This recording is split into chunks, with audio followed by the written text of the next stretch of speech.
Abby rolled her eyes good-naturedly at a few of the other parents who were smiling in sympathy at her son's exuberance. "Well, hello, Noah."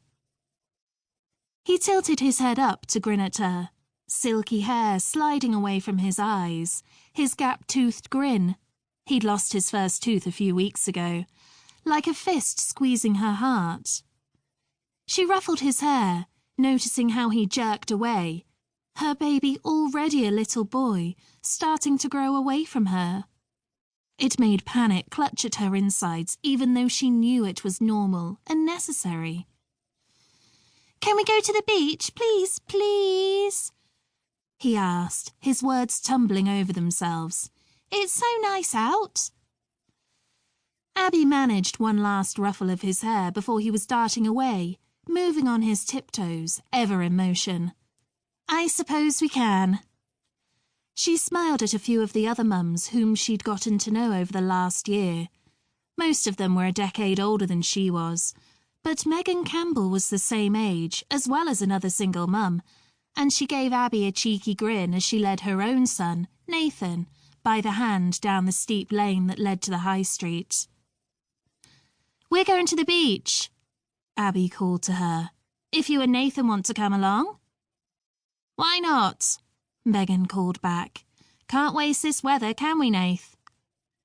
She turned to Abby. "You know this means it will pour rain the whole 6 weeks of the summer holiday, don't you?" "Of course. This is Cumbria. We can't have that much good weather." They kept up the banter all the way down the high street to the turning on the beach road. Unable to resist the straight stretch of pavement with sheep pasture rolling away on either side, Nathan and Noah took off, and Megan and Abby both watched with rueful affection. "On a day like today," Megan said as she tilted her face up to the sky, "I almost don't mind living here."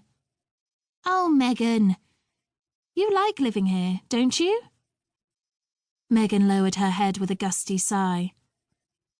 "Since I haven't lived anywhere else, I suppose I can't really say." She glanced at Abby. "What about you, Miss Liverpool?" Abby laughed wryly and shook her head. She'd once lived in Liverpool, yes, but it felt like a million years ago now, as did the trappings of that life. An unfinished degree in veterinary science, a fiance, a future. She'd been planning to apprentice at a vet's in the city. She'd seen herself and Ben living in a chic city centre flat, pursuing their careers, living their carefree lives. So much had changed since those heady days, but right now she couldn't begrudge the loss of any of it. She had her son. She had her grandmother. She had a business she enjoyed. "I'm all right here," she said, and they walked on.